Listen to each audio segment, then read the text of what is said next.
lagi bersama Kang R. Alhamdulillah teman-teman, malam ini sangat spesial sekali karena pada kesempatan kali ini Kang R akan membahas tentang ini adalah malam atau dimana besok itu ada hari santri ya, hari santri. Jadi saya akan membahas tema spesial berkaitan dengan santri, bagaimana kita menjadi santri yang baik, santri yang ya intinya bisa sesuai dengan namanya santri gitu ya. Jadi santri itu ya, kalau bisa dipanjangkan ya, santri itu singkatan. Apa kepanjangannya? Kepanjangannya adalah S sanggup, A akan, apalagi N meneruskan ya, atau menjalankan, meneruskan, sanggup akan meneruskan, T tuntunan, R Rasul, I ilahi. Nah, jadi itu artinya apa? Artinya bahwa santri itu punya tanggung jawab untuk meneruskan ya, atau menjadi, kalau dalam bahasa bahasa saya lah, itu menjadi penyambung lidahnya dari Rasulullah SAW yang menyampaikan risalahnya. Jadi kita santri itu berkewajiban untuk itu ya. Itu yang biasanya dipahami oleh sebagai kebanyakan orang. Tapi sebenarnya teman-teman, yang namanya santri itu kan biasanya terkait dengan pondok ya. Dia tinggal di pondok, ya menetap di sana. Tapi sebenarnya menurut kami ya, sebenarnya yang namanya santri itu tidak hanya sekedar yang tinggal di pondok, yang tidur itu ngaji di pondok, tapi santri adalah seseorang yang sungguh-sungguh belajar ilmu agama, kemudian dengan apa yang ia pelajarinya itu dia manfaatkan ya, untuk dia bisa memberikan kontribusi dengan apa yang dia sudah dapatkan dari belajar ilmu agama tersebut ya. Itu yang disebut dengan santri ya. Nah, berbicara tentang santri akan erat sekali kaitannya dengan ilmu ya. Saya ingin sedikit sekali menyinggung masalah ilmu, bahwa manusia itu memang diciptakan berpotensi untuk berilmu. Dalam surah Al-Baqarah ayat 31 Allah berfirman, wa 'allama adamal asma'a kullaha, yaitu Allah memberikan atau mengajarkan berbagai macam nama-nama ya.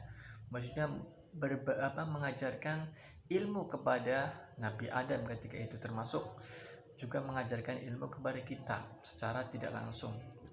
Nah, jadi dengan potensi berilmu itulah kemudian manusia nanti pada akhirnya akan bisa atau sanggup untuk menjalankan tugasnya, yaitu sebagai khalifah di bumi yang bertugas untuk memakmurkan bumi ini ya, dalam rangka untuk mengabdikan dirinya kepada Allah Subhanahu wa taala. Dan kemudian janji Allah untuk orang-orang yang berilmu itu luar biasa. Dalam surah Al-Mujadalah ayat 11 surah 58, bismillahirrahmanirrahim, yarfa'illahu alladhina amanu minkum walladhina utul ilma darajat.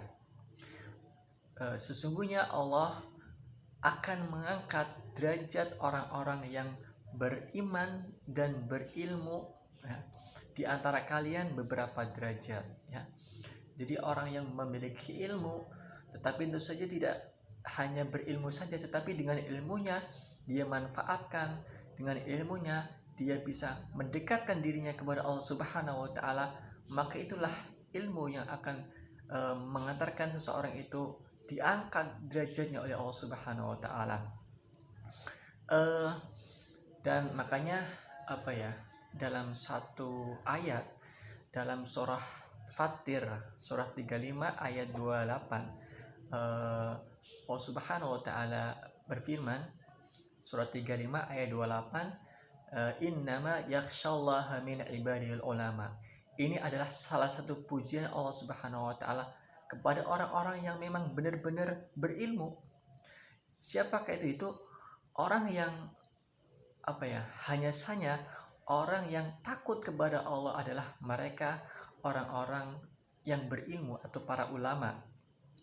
Jadi di sini dapat disebutkan bahwa seseorang dikatakan memiliki ilmu, ya, tentu saja ilmu yang bermanfaat, itu akan bermanfaat betul-betul ketika dia takut kepada Allah Subhanahu wa taala. Semakin berilmu, semakin takut kepada Allah, dan tentu saja semakin dekat dengan Allah Subhanahu wa taala. Ada sebuah kisah, teman-teman, ya. Ini bagi santri, teman-teman. Mudah-mudahan ini bisa menjadi inspirasi atau cermin kehidupan kita tentang kita sebagai santri, bahkan siapapun ini bisa dicontoh. Ada seorang guru yang memerintahkan kepada para santrinya untuk menyembelih ayam. Ya, suatu ketika diperintah santrinya, wahai para santri, murid-muridku, silakan kamu sembelih ayam, tapi dengan catatan jangan sampai ketahuan atau dilihat oleh siapapun. Nah, akhirnya para santrinya pun berusaha menyebar sana supaya sembelihan ayamnya itu tidak diketahui oleh siapapun, dan akhirnya semuanya pada kembali dengan melaporkan, wahai guru, saya sudah menyembelih ayamnya, tidak ada seorang pun, tidak ada siapapun yang bisa melihat. Nah, tetapi anehnya ada satu murid yang membawa ayam atau pulang ke hadapan gurunya, tetap ayamnya dalam keadaan hidup. Setelah ditanya oleh gurunya, kenapa kamu kok nggak membunuh, nggak menyembelih, gitu kan? Gimana sementara teman-teman kok sudah menyembelih? Akhirnya jawab sang murid itu mengatakan, wahai guru, kurang lebih ceritanya seperti itu, wahai guru, saya sudah berusaha ke puncak, ke gunung, ternyata saya berusaha untuk tidak ada siapapun yang melihat, tetapi saya tidak bisa. Kemudian saya sudah ke gua dan saya berusaha, ternyata saya tidak bisa. Dan saya sudah ke laut dan itu pun saya tidak bisa. Kemudian gurunya bertanya, loh kenapa? Apa susahnya untuk tidak dilihat oleh seseorang? Kemudian sang murid menjawab, iya wahai guru, mungkin tidak ada seorang pun yang melihat ketika saya ingin menyembelih, tetapi Allah Maha melihat. Saya merasakan bahwa Allah senantiasa mengawasiku dimanapun saya berada.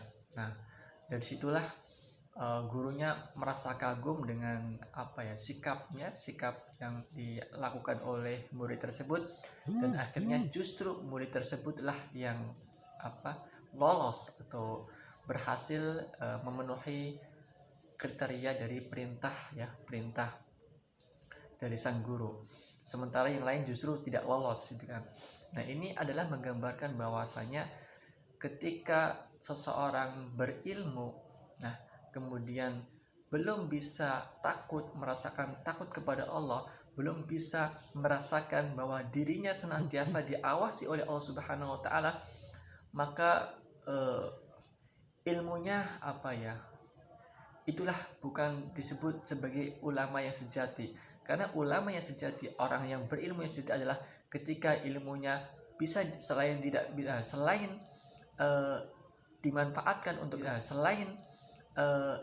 dimanfaatkan untuk kebaikan, tetapi juga bisa mendekatkan dirinya kepada Allah Subhanahu wa taala. Nah, lalu pertanyaannya, bagaimana kiat-kiat kita, teman-teman, untuk kita bisa menjadi santri yang baik, ya? Kita bisa lihat dalam surah Al-Isra ayat 84, ya, yang dimana Allah berfirman, kul ya'malu ala syakilatih, yaitu katakanlah Muhammad, hendaklah setiap orang berbuat sesuai dengan keadaannya, sesuai dengan kecenderungannya. Ya, jadi jangan kita pernah melatih ikan ya, ikan untuk terbang. Kenapa? Nggak bisa. Ikan itu ya pandainya berenang gitu kan. Burung baru terbang.